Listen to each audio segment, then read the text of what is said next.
연예계를 떠들썩하게 했던 가수 숙행 씨의 불륜 의혹. 그런데 당사자가 입을 열었다고 합니다. 김묘성 기자님. 네, 그렇습니다. 상간 피소를 당한 가수 숙행 씨와 부적절한 만남, 그러니까 불륜 의혹이 불거진 해당 남성, 유부남이죠. 이 유부남이 직접 등판해서 입장을 밝혔습니다. 입을 열었는데 일단 다소 억울한 부분이 있다는 듯한 항변입니다. 그리고 숙행 씨를 감싸는 듯한 모양새도 취하고 있는데요. 네. 일단 자신에 대해서 1979년생 사업가다, 숙행 씨와 동갑이다라고 소개를 했습니다. 그리고 우선 두 사람의 첫 만남부터 다시 되짚어보는 모양을 지금 취하고 있는데, 처음 만난 건 2024년 8월에서 9월경이다라고 특정 지으면서 지인과 캠핑 관련 사업 그 논의 과정에서 자연스럽게 숙행 씨와 어울리면서 만나게 됐고, 이후 숙행 씨 역시 사업을 하고 있었기 때문에 뭐 제품을 구매하고, 그러니까 사업에 있어서의 접점 때문에 지인으로서 알게 되면서 안부를 나누는 정도의 관계를 유지하고 있었다. 그러다가 지난해 2월에 이 남성이 아내와 별거를 시작하게 되면서 숙행 씨와 본격적으로 가까워졌다라는 것이 이 해당 남성의 주장입니다. 허허. 숙행 씨와 만났다는 걸 부정하는 게 아니라 첫 만남부터 지금 술술 풀어내고 있어요. 근데 대체 어떤 점이 억울하다는 건지 자세히 얘기 한번 들어보시고 이어가 보도록 하겠습니다. 소위 말해서 악마의 편집 같은 걸로 돼서 누가 봐도 숙행이가 완전히 비난받아야 될 사람으로 너무 나와서 어찌됐든 유부남을 만났다는 사실은 변하는 건 아니지만 너무 많이 왜곡된 게 많으니까 그거를 조금 해명을 해야 되지 않을까 싶어서 그 친구가 매니저가 현재도 병원에 있어요. 그러다 보니까 이제 숙행이가 행사를 다니거나 할 때 동행해줄 친구가 없잖아요. 제가 그러면 피심에 시간도 되고 하니까 그럼 내가 한번 해볼게 이렇게 해서 이제 출장을 가게 됐어요. 그 사실을 이제 아마 알고 이거를 이제 교제를 이미 하고 있었다라고 한 것 같아요. 전혀 아니죠. 당연히 가정이 있다고 얘기했고 지금까지도 가정이 있는 거를 다 알고 있죠. 자녀도 있어요. 지금 자기의 상황, 유부남이고 인정했고 가정도 있고 자녀도 있고 다 인정했는데, 근데 지금 장유미 변호사님, 자기가 자기 입으로 말했잖아요. 유부남이란 사실은 변하지 않아요. 그러면 대체 뭐가, 지금 얘기 들어본 것 중에 뭐가 억울하다는 거예요, 지금? 그게 두 가지가 좀 억울하다고 주장하는 것으로 보이는데요. 하나는 일단 1차적으로 교제 시기입니다. 그 아내에 따르면 두 사람이 사귀는 관계 중에 행사장에도 같이 모습을 드러내고 등장하기도 하면서 남녀 관계를 이어갔다라는 취지로 주장을 하는데, 거기에 대해서도 행사장에 동행했던 그 시기에는 당시에 정식으로 교제하는 때는 아니었다라고 이야기를 합니다. 그러면서 이 남성에 따르면 정식 교제를 하기 시작한 것은 지난해 2월 아내와 별거를 하면서부터 본격적으로 가까워지기 시작했고, 또 지난해 4월 숙행 씨의 콘서트가 있던 시기에 본인이 고백을 함으로써 연인 관계로 좀 발전하게 됐다라는 이야기를 하는데, 이 부분이 만약에 불법 행위로 의유를 하게 되면 파탄된 가정이냐 아니면 아주 좀 평온한 가정이었느냐가 또 판단의 근거가 되거든요. 네. 그래서 이런 식의 어떤 해명을 법률적으로 할 수 있어 보이는 그런 부분이 하나가 있고, 네. 또 두 번째로 부인하고 있는 사실은 동거를 했다라는 그 주장에 대한 네. 반박입니다. 이 동거를 했다라고 하면서 그 아내분이 근거로 들었던 건 이 엘리베이터에서의 CCTV였거든요. 네. 이제 두 사람이 상당히 가깝게 입을 맞추고 하는 그런 영상이었는데, 그것도 같이 사는 집이 아니라 본인이 별거 이후에 따로 얻어서 살고 있는 집에 숙행 씨가 왔다가 찍힌 것에 불과하고, 자주 왔다 갔다 한 사실은 있지만 우리 두 사람이 동거한 건 아니다. 한 집에 살았다는 건 내 아내가 단정지었을 뿐이다. 이렇게 반박하고 있습니다. 네. 제가 부부관계가 안 좋다 보니까 집을 따로 얻어 나왔어요. 근데 이제 제가 가구는 어떻게 사야 되며 가전은 어떻게 해야 되며 밥은 어떻게 해야 이런 걸 전혀 모르니까 친구가 가구 정도 소개시켜주고 저한테 필요한 반찬들도 주고 뭐 이제 이렇게 시작한 거죠. 깊이 얘기 안 하다가 제가 먼저 마음을 표현했어요. 숙행이한테. 제가 나는 상황이 이렇고 지금 이혼을 전제로 나와 있기 때문에 사실은 마무리된 것이나 마찬가지다. 이렇게 이제 얘기한 거죠. 얘는 겁을 엄청 냈죠. 처음에는. 야, 나 연예인인데 너 그렇게 하면 안 돼, 안 돼. 이렇게 엄청 많이 겁냈죠. 그리고 와이프가 전화 오면 막 무서워가지고 막 도망다니고 그러다가 나중에 이제 이게 익숙해지니까 제가 봤을 땐 그 이후로는 조금 제가 유난할 수 좀 있고 아니랬던 것 같고요.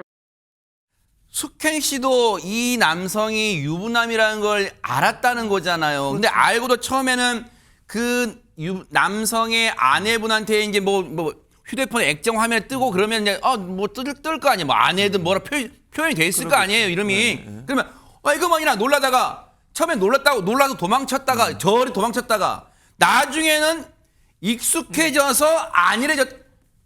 이걸 지금 할 소리예요, 이게 지금? 그러니까. 근데 여기 뭐가 왜곡됐다는 그러니까. 왜곡된 게 없죠. 아까 뭐 장유미 변호사가 그 사람 입장을 대신 얘기해 줬지만 그 얘기는 두 가지를 얘기한 거잖아요. 시점 얘기를 하고 동거 안 했다는 건데 동거하고 안 하고가 중요한 게 아니에요. 그 사람이 사는 집에 와서 애정 행각을 보인 게 CCTV 찍혔잖아요. 그럼 동거 안 하고 애정 행각하면 되는 거예요? 그거 아니잖아요. 그리고 시점도 마찬가지예요. 그건 알 수가 없는 거예요. 언제부터 연인 관계로 발전했는지 누가 알 수 있냐고요.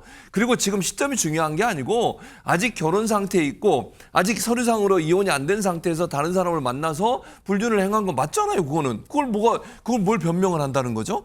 제가 볼 때 이 사람은요. 숙행 씨를 보호하기 이러는 것 같아요. 네. 숙행 씨가 이제 아무래도 연예인이기 때문에 이런 문제가 불거지면서 방송에서 하차라고 여러 가지 불이익을 당하게 되니까 이걸 좀 보호해 주려고 그러는 것 같은데 도리어 수렁에 더 빠지는 꼴이에요. 제가 더 화가 나는 건 뭐냐면 네. 이 사람이 뭐라고 얘기한 줄 아십니까? 아내와 당장 관계를 정리하고 싶었으나 자녀가 수능 끝날 때까지 기다렸대요. 이게 그러니까 아이까지 데려와서 이제 아이가 수능 보고 그 끝날 때까지는 기다리고 있었다는 거예요. 아니 그러면 시험 망칠까봐 이제 나름 아빠 입장에서 배려했다는 거예요, 자녀를. 근데 그럼 자녀가 몰랐을까요? 아빠가 나가서 안 들어오는데. 안 들어오고 네. 다른 집으로 어서 살잖아요. 아니 아이들은요 요즘 눈치가 얼마나 빠른 줄 아세요? 아니, 지금 고3쯤 되면 다 알아요. 엄마는 또 모르겠어. 엄마가 얘기했는지 안 했는지 모르겠지만 아유, 최소한 물어는 네. 봤을까요? 뭐 엄마, 그럴 수 있죠. 아빠랑 왜 별거 했어? 네. 뭐 꼬치꼬치 물어봤을 거 아니에요. 네. 그러면 공부만 해요? 그 집안 꼴이 이런데? 그러니까요. 그런데도 아이 때문에 안 했다고 그러면서 숙행에게도 이혼을 전제로 별거 중이고 현재 모든 게 마무리된 거나 마찬가지라고 설득을 했대요. 이것도 말이 안 되는 거죠. 천천히 다시 한번 읽어볼게요. 뭐라고요? 예. 숙행에게도. 이혼 전제로 별거 중이고 현재 모든 게 마무리된 거나 마찬가지다. 이 마찬가지란 말은 뭡니까 대체? 아니 자기 관점에서 이렇게 얘기하냐면 숙행 씨도 아까 우리가 얘기 나눴잖아요. 전화 오고 연락 오고 하니까 뭐 무서워하다가 나중에는 익숙해졌다는 네. 거잖아요. 마무리 안 된 거죠. 네. 마무리가 됐으면 아내가 왜 전화를 했겠습니까? 아하. 아내가 왜 내용 증명을 보냈겠어요? 그 정도로 하면 이거는 이혼이 끝난 게 아니고 네. 뭐 사이가 안 좋은 관계지만 부부관계는 해석되는 거 아니겠어요? 네. 이런 걸로 본다고 하면 제가 볼 때 이 남자가 얘기하는 이 뭐 해명이라고 하는 것도 네. 도리어 본인의 잘못된 부분을 더 강조하는 부분이 아닌가 하는 개인적인 생각입니다. 그 부분에 대해서는 할 말은 없어요. 잘못을 인정한다고 하는 거고 어차피 재판에서도 그 부분은 인정받을 수밖에 없는 부분이고요. 나머지 뭐 동거를 하느니 뭐 이런 부분들 그다음에 뭐 하는 이런 것들에 대한 약간 북부진 오해 이런 것들이 너무 심하다 보니 숙행을 너무 마녀사냥하는 거 아닌가. 유부남 만난 사실 자체는 뭐 평생 사죄를 해야 될 부분이지만 이 모든 게 어쨌든 저한테 저 말만 믿고 속아서 이렇게 된 거고 결론적으로. 근데 이거는 너무 대국민적으로 완전 잘못된 여자로 이제 낙인되는 게 너무 마음 아프고요. 앞서 이 남성의 발언 중에 오류가 있는 걸 하나 말씀을 드리면요. 뭘까요? 자, 이런 얘기를 합니다. 아내와 당장 관계를 정리하고 싶었으나 자녀가 수능 끝날 때까지 기다렸다. 즉, 이 얘기는 정리하고 싶었으나 정리하지 못했다는 얘기잖아요. 네. 그럼 스스로도 정리가 안 된 사이라는 걸 인정을 하고 있는데 사실상 끝난 사이다라고 하는 거. 이거 자체가 말이 앞뒤가 안 맞으니까 오류가 있다는 거죠. 네. 자, 이 와중에 또 숙행 씨도 이렇게 남성이 모두 내 잘못이다. 숙행 역시 피해자라는 얘기를 하고 있는데 그런 와중에 대중들한테 숙행 씨가 뒤집어지 못하는 또 하나의 발언이 있습니다. 바로 아내에게 이런 얘기를 한 거죠. 남편을 공격해야 하는데 괜찮으시겠냐라고 얘기를 한 거죠. 이거 볼 때 처음에는 읍소하고 이 상황에서 조금만 나를 좀 봐달라는 거에서 갑작스럽게 공격하는 것처럼 보입니다. 네. 자, 그거에 대해서도 이 유부남은 자신이 시켰다고 주장을 합니다. 자신 때문에 피해를 받기 때문에 모든 책임은 나한테 있다라고 계속 강조를 하고 있는 거죠. 네. 그러면서 숙행이 모든 책임을 저에게 돌렸으면 좋겠다. 금전적으로 피해를 본다고 하면 어떻게든 보상을 해줄 거다. 네. 어쨌든 지금 너무 많이 상처받을 것 같다. 마음 아프다라고 했는데 어쨌든 지금 너무 많이 상처받아서 마음 아프다라고 할 대상은 숙행 씨보다는 아내와 자녀들이 아닐까라는 생각이 드는 거죠. 자, 그리고 위자료와 재산 분할을 여러 번 했을 정도로 수년 전부터 부부관계가 파탄이 났다고 얘기하는데 지금 아내 쪽 입장에서는 여기에 동의하지 않고 있다고 하죠. 그렇다면 사실상 관계가 끝났다고 볼 수 없고요. 자, 그런데 이렇게 아내가 숙행 씨와의 문제를 왜 공론화시켰을까? 정말로 끝난 관계면은 아내 역시 이기면 완전히 끝내자 할 수 있는데 공론화시켰다는 거죠. 이 부분에 대해서 남편의 주장은 이겁니다. 원망의 타깃이 필요했던 것 같다. 연예인이라 공격하기가 좋지 않냐.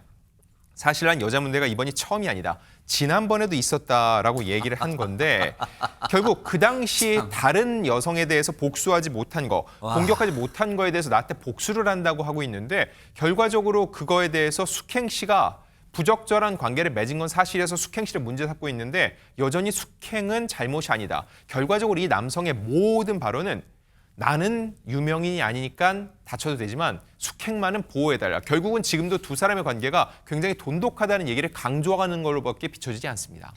지금 이 부분을 가지고 마녀 사냥이니 사실 왜곡이니 숙행 씨는 전적인 피해자니 그리고 뭘 얘기하고 싶은 거예요? 그러니까 앞으로 법적인 다툼을 이 위에서 막 시쳇말로 뭐 밑에 뭘 까는 거예요? 뭐 밑자락 까는 겁니까? 뭡니까 지금 이게? 제가 조심스럽게 추정해 본다면 변호사의 자문을 받고 지금 이런 발언을 좀 고르고 골라서 한 게 아닌가. 왜냐하면 좀 유명인이잖아요. 그러니까 본인이 해명을 했을 때 그냥 마음대로 하기에는 상당히 좀 조심스러웠을 거고 왜 그런 말씀을 드리냐면 기본적으로 부부 사이에 파탄을 냈을 때 저희가 대단히 좀 많은 비중으로 올라가고 있는 소송 유형이 이제 상간녀 내지는 상간남에 대한 불법행위, 이 손해배상 소송이 상당히 요즘 많습니다. 그걸 전문적으로 처리하는 로펌들이 생길 정도로.